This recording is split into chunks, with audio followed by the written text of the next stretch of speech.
to the team behind the movie, beginning with our animation supervisor, Dan Fotheringham.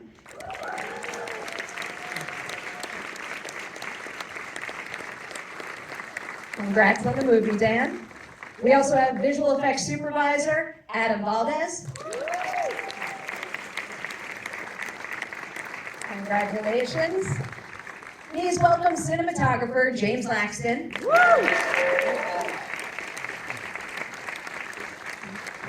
Congrats. And finally, we have director, Barry Jenkins.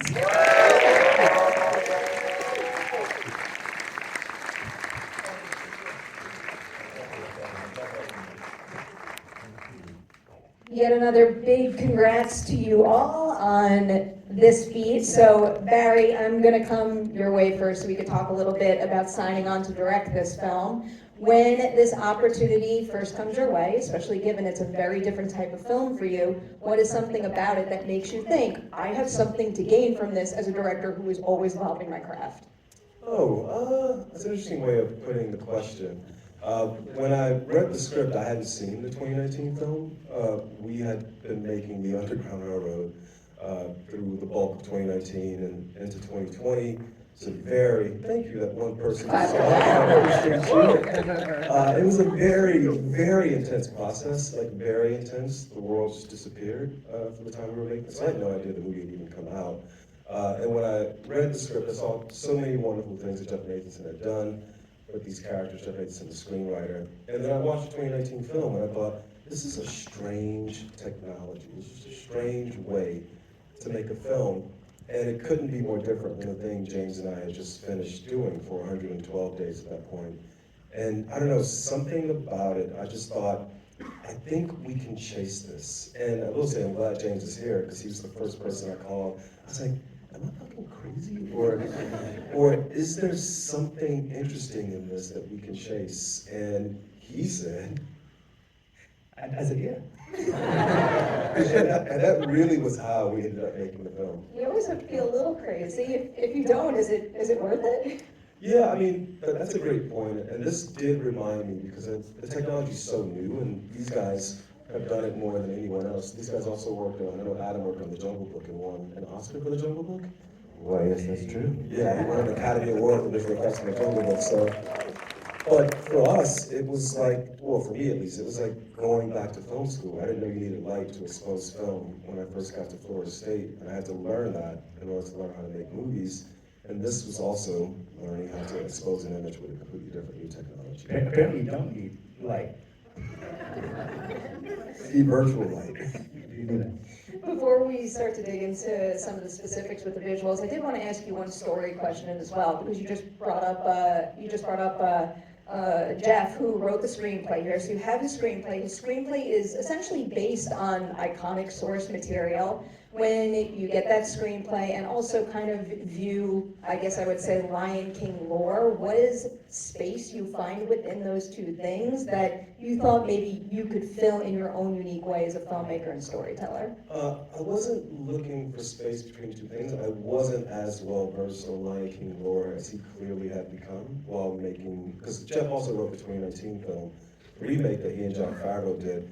What I did see was my memory of whoever Mufasa and Scar are, and them being frozen in time at that point for 25 years, and that scene where they run off towards the sunset. You guys just saw the movie where they're leaving Taka's kingdom and they're running off towards the sunset. I got to that scene and I was like, holy shit, this is really interesting. Because I think I know exactly who these people are, but I realize I'm actually about to find out who they truly are. And again, I thought there's something for us to chase with the way we see images with this technology, and that really was it. So James, I want to come your way now to start by talking a little bit about your ongoing collaboration with Barry. And I love the fact that this movie is essentially about found family, and I know you two have met many, many years ago, and now I believe this is the fourth feature film collaboration between the two of you. So 2 questions that kind of fall under this subject here. What is something about Barry as a leader on set and also a creative partner for you that keeps you coming back for more? Yeah, I mean, this could be a 2-hour conversation, but I'll try to be brief. Barry's someone who is my favorite kind of collaborator, someone who will listen to you, want ideas from you, push back at you with different versions of an idea, coming together, finding that sort of intertwining between perspectives to find a new version of a language. And when I look back at our films from the past, inclusive of this one, I find them to be very unique unto themselves. And I feel like it's amazing to have this collaboration because not only do I feel like it's someone that I feel trusted by, and that goes both ways, but someone who I feel like I'm making new versions of cinematography every time I collaborate. So I don't feel like, I know, for example, when I watch this film, I see ourselves in it, but it's a new version of ourselves. And I felt that way on Underground Railroad, and I felt that way on Moonlight, and I felt that way on Illustrated. That engagement in finding new ways to be expressive is something I really love about what we're doing. It's a beautiful way to put it. I feel like this particular question could have hours and hours of answer to it, but what is something about your collaboration that has stayed the same from film to film to film, and what is something about your collaboration on Mufasa that called for something unique? Yeah, I think if anyone knows our films, like the first word that comes to my mind is intimacy. And I think I see that in the images we're creating here. This is about familial love, romantic love, brotherly love, and when I have those feelings and emotions, and I want to try to find a way to put them on screen, intimacy is a word that's always on top of my mind anyway. And so, I see that here in this film. It might have taken on in different ways than in previous versions of our collaboration. Applicably in some virtual way, obviously. but yeah, intimacy is the thing that I think is the connection point. Oh, you feel that big time. Adam and Dan, I'm going to come your way now to go back to the idea that you both worked on the 2019 Lion King movie. I'll actually phrase this question somewhat similarly. What is something about having worked on that made a part of the process kind of seamless for you on Mufasa, but then also what is a one-of-a-kind challenge that you encountered when making this movie next?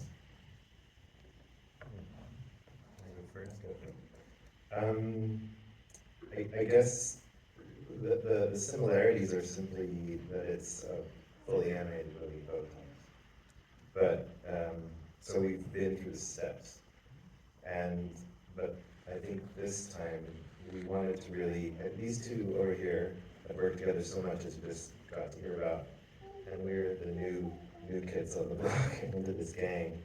And when we first all started talking to each other, it seemed like the trick was going to be, how do we take this incredibly long, cumbersome, difficult process and carve out some space for discovery, because the way that they work is to get work up on its feet and really react, especially on their shooting days. And that's hard. We can't give it to them. But what could we give them? And so it was a series of, how could we scout sets together? How could we find places to work? How could we create scenes and then let them react to what was evolving? Now, midway through, James said, I think we're going to get more out of Barry in some scenes if we actually let him direct performers instead of just direct me as a camera after animators have animated something to shoot. And that might be a good handoff to you. Talk about what we did for that. Yeah, so essentially trying to get performances, readable performances quick in animation is really, really hard. Animation is slow, really, really, really slow. And trying to basically give that organic approach that James and Barry really need, I can obviously do really well with, was kind of really tricky for us to give. So we basically attempted to do a bit of motion capture, which is mainly for blocking, and just trying to basically get Barry particularly better direct us on stage. So we ended up spending a couple of months really on stage and blocking out these performances. And I I think that gave, somebody, particularly James as well, is that in character animation, when you're blocking things out, you literally just chess piece things across, the ground, start out, okay, cool, it's going to go from A to B, okay, what does it look like? And then the response to that, it looks like the character sliding across the ground. It doesn't look like it's going to be interesting, it doesn't look like it's stalking, it's upset or anything like that. But just little subtle human emotions or active motions give you that. And so that's what motion capture gave us. So when the character sort of aggressively came towards something, towards another character, James could respond to that information. And even though it was kind of the basic form of what we were going to do later down the track, years later, it was gives something for James to react to. So that was the biggest thing for that. Yeah. This is the quad capping process, right?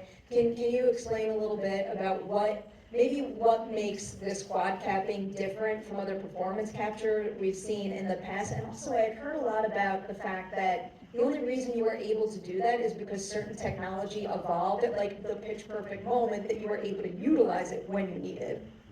Yeah, I mean, there's a few kind of brains going on at that time. Like, I'm obsessed about lions and quadrupeds basically, and so like I really wanted to get into it, but then we had this technology basically with the neural engine that basically meant everything could happen in real time. So you motion capture things and you can see it in real time. So Barry and James could see it on the screens and stage. But the problem was how to translate that in real time to look like a lion. And that was the sort of technology that we sort of had to develop. And it's kind of a bit of a mixed bag. And if you can imagine a character of like a person that wears a suit where they had all the drums, they kick the thing, I can't remember what they're called, but one-man band, that's it. Yeah, and so that's kind of what we set up in the virtual world. So like the front legs would drive the back legs, and we had a towing system that would move the back end along, and things like that. But basically it's just trying to get to a point where it doesn't look like a goofy Halloween costume, playing out in the virtual world. It actually looked like something you could interact with and look at. So that's kind of what we got to. It's so funny to watch the faces. People are like, huh? What the hell are you talking about? Yeah, I think you kind of have to see it to believe it. But yeah, you can imagine just motion capture translates onto humans really well, not so much into quadrupeds. It was really impressive and really helpful. So I mean, big thank you to you too. It's an incredible process. I'll back up a little and kind of lean into what it might take to get folks who are not used to this process of filmmaking up to speed. Because I was reading a little bit about a test sequence you all did. I think it was like late 2020, early 2021. I guess the way I'll phrase it differently for both of you. Adam and Dan, when you do something like that with filmmakers who are not used to working this way, what are some of like your top priority pointers and ideas you want to get across in that process? And then for the two of you, what would you say is the biggest learning curve you experienced while doing that test sequence? Well, maybe the thing to point out is we were in pandemic still. So I was still in London watching these guys do the first test shoot on video camera. I was actually looking at a screenshot I have of it on my laptop on the way over here on the plane. Just seeing like the first time I think Dan and you two were meeting on this stage after we had scouted the set and designed the scene. So it was a very, it was like first tentative steps. And I think for these two guys, and I'll speak to it, but largely it was like, let's just walk through it so you can see what it's like to scout it, to shoot it, and then watch the months go by as we try to make it look like the final thing, and so that we could walk through the whole process one time. And I think that served us pretty well. Just it gave everybody a basic grounding with each other. That shoot sucked. It was just, there's no way we can make a movie this way. But Adam's right, it showed us the basic steps of how to make the movie a way. And as Dan already said, they then began trying to figure out, well, how can we evolve the technology? I loved going back through all the call sheets to figure out, oh, there was a test shoot, and then we demoed what James and Fathers and Ryan Champion evolved to be like, okay, this is how we're going to actually make the movie, and then we evolved that again to get to the quad capping. Am I right, Boone? Yeah, 100%. Yeah. I think for me, like a musician maybe is the best analogy I can think of. It's a new instrument that I had no idea what to do with before it was given to me in my hands. And But just like, probably, I'm not a musician, but I can assume musicians work this way, in that, like, you figure it out. And, people like Dan and Adam, held our hands and were gentle with us through the process to make sure that we wouldn't get too frustrated. But ultimately, it was like learning a new instrument, and once you figure out your chord progressions and how those things come together, it actually becomes just like anything else. You just, it's muscle memory, and you start to adapt the thing that's in your brain and find a way to push it through this new box. I feel like that process needs to stink, so that when you get to the meat of it, it's a little smoother, and you got the pieces that work for you better. Yeah, I think what it really comes down to is I don't take any joy, and I think I don't work very well if I have to, if the things in my head are exactly what we make. And I think there's a version of making films with this technology where, because you have total control, every blade of grass, every follicle of hair, you can dictate it needs to be there, moving this way at this moment, and the camera's right here, and it moves to there. It's just not, I don't think you're gonna get anything that has a texture or any kind of spiritual essence by working that way.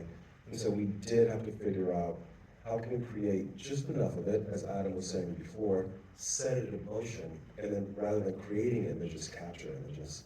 And that was really where the process was. And I think, well, no, I won't say that. I think that's where the process was. Not 100% of the film was done that way, but I think some of the strongest bits. But some of the test shots are in this movie. I know. And that's what's crazy is like we started with that one scene and we shot that scene out, and there was a few that you guys still stuck with. You still felt like, yeah, we got something there. Maybe we're not going to do better than that. And then maybe our job the whole time was, when he's talking about capturing the essence of something, our job was to, and James can attest to this, because James would be sitting with his iPad in reviews going like, wait, take that shot back, let me see it again. He's looking at your original take, he's looking at his take, he's like, we lost something. And so there's so many steps that it's really easy to just lose. You saw some of the credit rolling, and after the four of us, there's 800 other people like touching this movie, and you're just constantly trying to keep them. And Joy, our editor, who's not here, is making. You enjoy making a frame by frame. When do I cut in? When do I cut out? And it might be from something from the shoot, and suddenly that thing's disappeared. That blade of grass isn't there anymore. And you're like, what happened? The cut doesn't feel the same. And you got to go back and find it and put it back in. I mean, these filmmakers took that virtual production capturing process so to heart. And we said, the more you take it to heart, the more we'll try to stick to it. And they really did. And more than probably any other filmmakers we've seen do this kind of process. And I think that's when I watch it and I see stuff. I mean, we know every shot now by heart, right? 4 years later. And I can just sort of feel you carrying the camera. I can feel all the choices in there. Oh, I'll follow up on a whole bunch of that, actually. I'll go back to you, Barry, briefly, because you were just emphasizing the fact that, you don't like it to play out exactly as you've envisioned. And I know in general you kind of like to explore on set and find new opportunities to include things that you hadn't planned for. In this particular case, I was reading a little bit about your exploration of these virtual sets, and that you would go to places that were obviously designed but weren't necessarily intended to be seen in the finished film. Is there any particular example you remember of something you discovered and now people could see it? Oh yeah, the whole underwater fight with Kiros and Mufasa at the end. Right after Moonlight won Best Picture, which is a thing that happened. But the story is, I went to Merida, Mexico, because I had seen it on House Hunters International, and I thought, I'm gonna wanna get out of town when this thing happens, whether we win or lose. And when I was in Merida, which I flew to Miami first, my hometown, and then 2 hours later, I was in Merida, Mexico. And then 45 minutes by car, I was standing in the pyramids. And I was like, holy shit, this is at a time when, this place is being referred to as people from SH exclamation point T whole countries. I hear kids in the audience, I'm gonna put it that way. And yet these people built pyramids 2 hours flight from my project. And they originated the only written language to ever originate in the Americas. Like, wow. And they had all these freshwater swimming holes called cenotes. And so when I came onto the project, I said to Mark Freeberg, our production designer, there's got to be a cenote in this cave where if he could tell me the story. And once he did it, Adam was right, we were scouting, and everybody's walking around the cave, oh, it's going to be here. I'm like, I'm like 800 feet underneath the cave, and I'm in the water like, Jay, check this out, this is so cool. Wouldn't it be dope if they just, I looked up and the light was shining in, because when you build these virtual sets, it is, you put on the goggles, and it really is like you're flying around the world, but we're all in our bedrooms, and I looked up and I saw the light, and I thought, oh, this would be just so stunning. And that's how the whole thing with Kiros and Mufasa falling to the floor and having the fight, that's how that came about. And every time we scouted that set, we're like, where's Barry? We're like, oh, he's down there again. I wanted to see it. I don't blame you. So the other thing that had come to mind during those answers before was I read that you heavily embraced imperfections on this movie, and I love that touch, and I definitely see it in the finished film. Can you maybe give us some examples of things that maybe someone would have deemed imperfect, but that imperfection well suited the film and the vibe you wanted it to have? I think you want to, because I got one in my head. I mean, the one that comes to my mind right now is Mufasa sort of sensing his sort of third eye of all the gazelles or whatever. What is the line? The gazelles are in the distance and kind of. Well, he says antelope. Yeah, that's right. I know they're not Yeah, gazelles. that's just that sort of handheld feeling, and the camera's loose, and it's searching for Mufasa's ears, and the follicles come out of his ears and finding its way to his eye, and just kind of tapping into that, and clearly it's a wandering moment, but it sort of does feel right. It feels authentic, and to me, anyway, I'll put it that way. It feels real, it feels genuine, and I feel connected to the character in that moment because of that sort of inconsistency of kind of movement. Do you want to add an example? Oh, the shot of Taka's face at the end of his transformation with Kiros, we just put the camera a really wide lens, like right in his face, and we're zooming in, and his eyes are flickering. They could have maybe done a more perfect version of that moment of the model's face, but we put an exaggerated lens, which could cause more work for these guys, but they just sort of let it roll. The biggest one is at the end of the race, when the two cubs come out of the water. There's this shot where they're running, we're pulling Taka, and Mufasa's catching up, and he splashes through this puddle, and it's reflecting the light of the sun, and the camera's really shaky because we're on a big lens, and then he catches up, and we're sort of just at this parallax, and it's a broken shot, and it was broken in VCam, and they perfected it, and we sent it back. It's like, no, don't fix it, don't fix it. This is how it's gotten stuff like that. I love touches like that. It makes it feel like real and whole. Not real, but it makes it feel captured. There's no operator in the world who could have operated that shot and made this perfect as they could have made it in the end. And so why should it be perfect in any iteration? So just because we're doing it in virtual production. Well, very good point there. So I'm going to pose this question to the whole group, and a big two-part question. And I'm curious to see if your answers differ based on your different disciplines here. Going into production on this movie, of all the scenes in it, which one did you think was going to be the toughest for you to pull off? And ultimately, was it, or did a different scene catch you by surprise?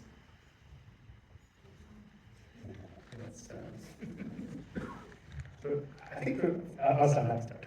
I think for me, coming from the kind of filmmaking backgrounds that Barry and I come from, I was worried about the action sequences, to be honest with you, because it's just not a familiar place for me. And so, jumping into that territory was something that I maybe just had a bit of anxiousness around.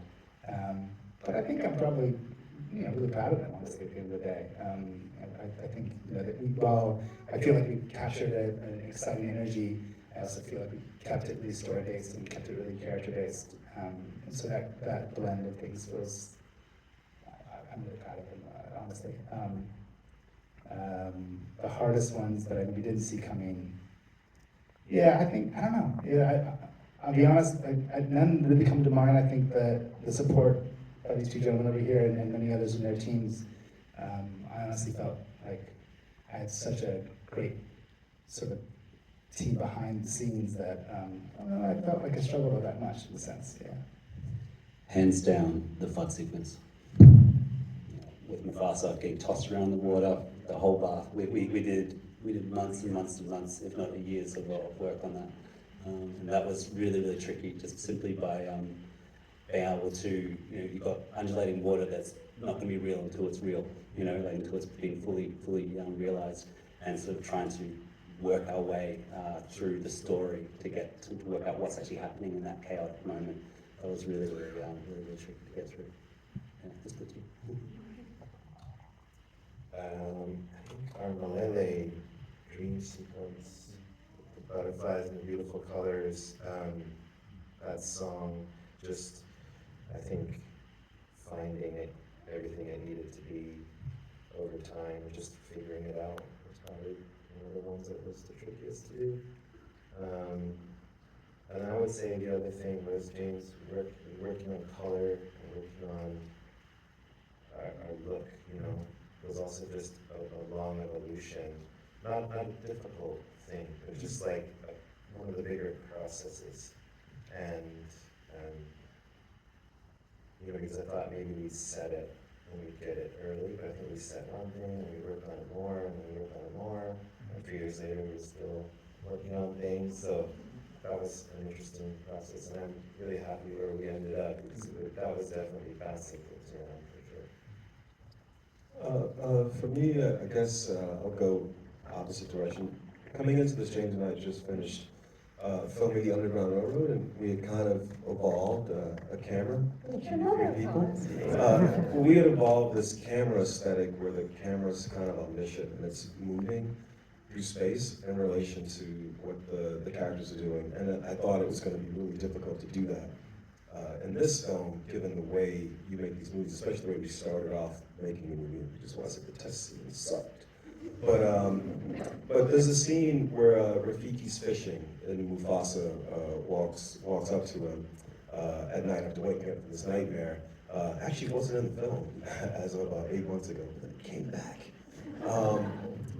I remember we did all the voices for the movie first. So you record all the actors and Joy cuts all those things together as a radio play. And then when we evolved the quad capture, Dan Fotheringham is in just about every scene in the movie as the physical sort of blocking of the characters. But for that scene, initially Mufasa and Rafiki were facing each other.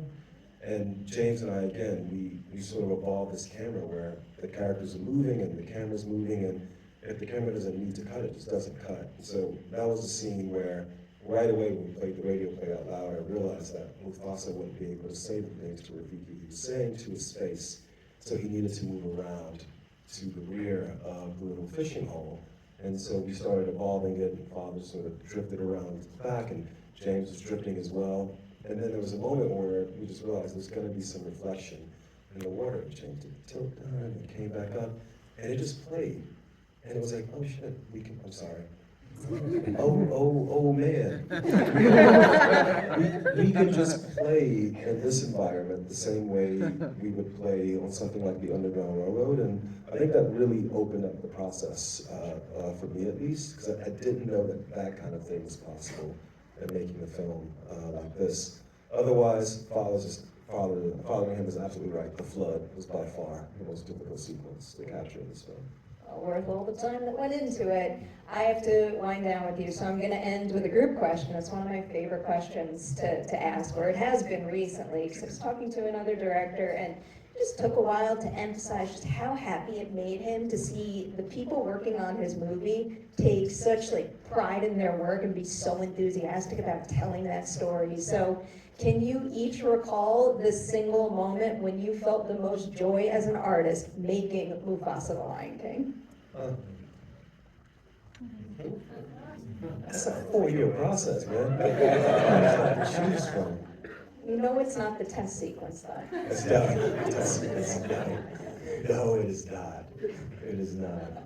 I have many. I have so many. I had such a good time making this film. But there was one time on stage where I fluffed my cue, and it's right when it's the sequence you're talking about, and I, instead of just holding that moment where I look down at the reflection, or Mufasa looks down at the reflection, I just ran around to the other side because Rafik went to grab a fish, and I ran around the other side, and I went, "Oh, sorry, Barry," as I got on the sign, and Barry was laughing. He said, "That was amazing," and I just remember just that joy of like that organic iterative approach, especially for an animator. Just feeling that real time feedback was just amazing. It didn't end up in the film, but it was a good moment. No, I did not follow. It made you feel good, right? It made me feel good. I will mention something coming out of the test, actually.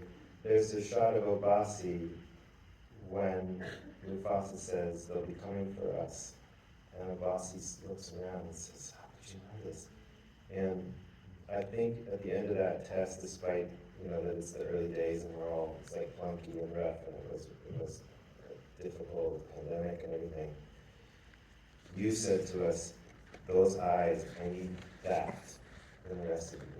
The purpose for the test was to see if we could push the expressions farther than they had pushed them in the 2019 film. I'm remembering now. And yes, you're right, his eyes. And I feel like that was one. There's definitely other moments of joy, but that one just popped into my head because I feel like it was like, okay, we're finding something for this guy. It's like, that's the thing I need. Like, okay, we can give him what he needs. That's like the core thing. Because these guys, these cameras they're in a kind of an orbit, this intimacy you're talking about. Like, they're just with the characters.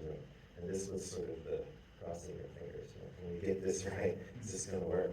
So that's just one highlight. I mean, I think for me, it was probably the first time I was handed what we call the V-cam, which is this thing that I'm holding in my hands, and on the monitor is the scene and action's called, and I'm walking around an empty sound stage, more or less anyway, with folks around Barry and a number of other people helping to facilitate the program. And as I'm walking through this empty space, in the screen is the movie, and I'm watching lines move, and my movements become the camera's movements. And I think the first time that was handed to me, a lot of joy came out. It was a lot of like, I think we're talking a lot about how sometimes the technology maybe was cumbersome at points and challenging, and while all those things are true, it's a lot of incredible power and creative spirit being handed to me in that moment. I think when even just that first day that was handed to me, the possibilities start to swirl around in your brain, and you start to realize how you can express yourself with a new tool. I think for me that was actually very joyous. And so while we can complain about the tech sometimes, the tech in this case for me was actually a really positive experience as well.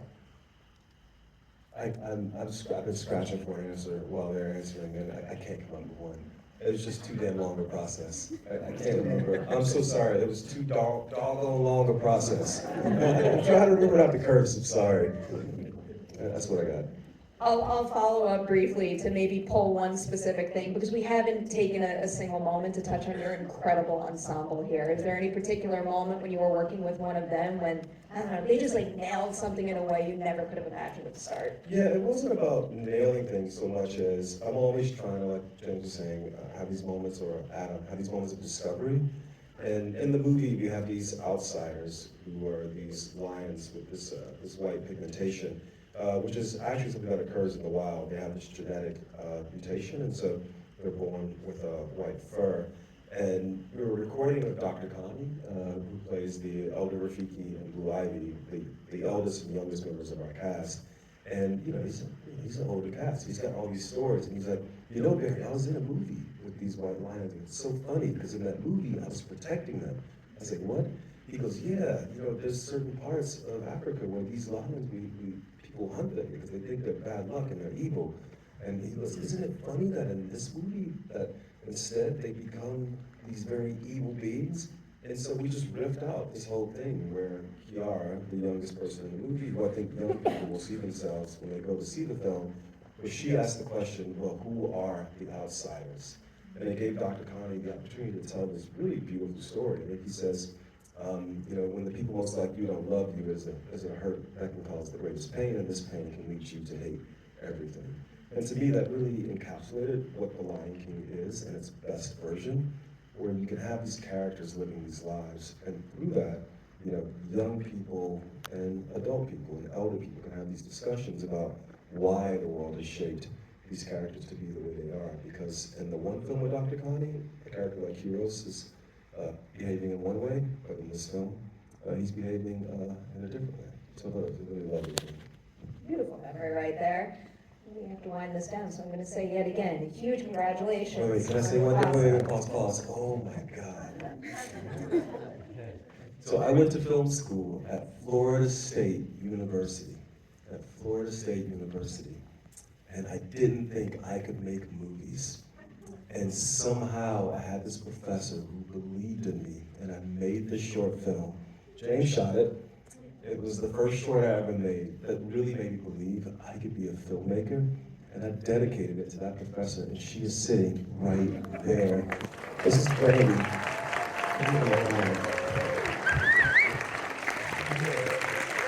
These lights are in my eyes, so I couldn't see you.